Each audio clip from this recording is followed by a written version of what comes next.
দলের যে কি অবস্থা, কোন দিকে যে যায়। আর্জেন্টিনা নাকি ব্রাজিল, আর্জেন্টিনা নাকি ব্রাজিল, কি হয়েছে? কি সমস্যা? ওয়ালাইকুম আসসালাম ওয়া রাহমাতুল্লাহি ওয়া বারাকাতুহু। ব্রাজিল আর্জেন্টিনা কি শুরু করছে? কি ব্রাজিল আর্জেন্টিনা বলে? এসএসসি না ডিপ্লোমা? তোরা এসএসসি পরীক্ষা দিছিস না? অঙ্ক ভালো পারছো না? আচ্ছা দেখি একটু টেস্ট। বলো তো এখানে কত হয়? কত? আরে বেটা সংখ্যা বুঝাইতেছি বেটা। কি সেভেন না থাপ্পড় দিমু। এই বেটা তুই কো তিন আর রেখে আজকে তিনটে গোল দিয়ে করে বাদ নিছস। থ্রি পিস জাগে খাইছ।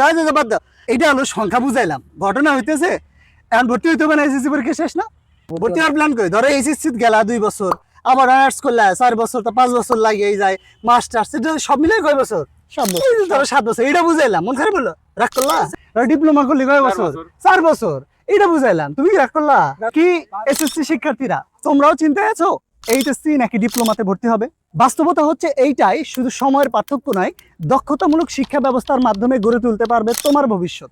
সমাজ, ইতিহাস, ভূগোল, বাংলা এইরকম হাজারো সাবজেক্ট রয়েছে যেখানে শিক্ষার্থীদেরকে বর্তমান যুগের সাথে তাল মিলিয়ে দক্ষ কর্মজীবী হিসেবে গড়ে তুলতে পারে না।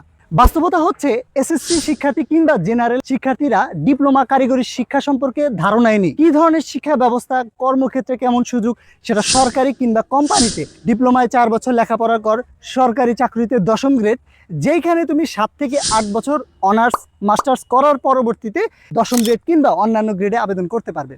শুধু সময় নয়, এখানে রয়েছে প্রযুক্তিগত এবং যুগোপযোগী শিক্ষা ব্যবস্থার মাধ্যমে নিজেকে কর্মক্ষম করে তোলা। এই সম্পর্কে অবশ্যই জানা দরকার, কেননা এখন একটি সিদ্ধান্তের মাধ্যমে তুমি তোমার আগামীর পথ নির্ধারণ করবে। প্রত্যেক শিক্ষার্থীর প্রতি আমাদের আহ্বান থাকবে, আপনি কারিগরি শিক্ষা ব্যবস্থা সম্পর্কে জানুন। আমরা উদ্যম একাডেমি নিয়ে এসেছি, তাই সরকারি পলিটেকনিক, সার্ভেইং, মেরিন, টেক্সটাইল ইনস্টিটিউটে ভর্তি প্রস্তুতি কোর্স। তাই আসুন ডিপ্লোমা সম্পর্কে জানুন। যারা ভর্তি প্রস্তুতি নিতে চান যোগাযোগ করুন আমাদের সাথে।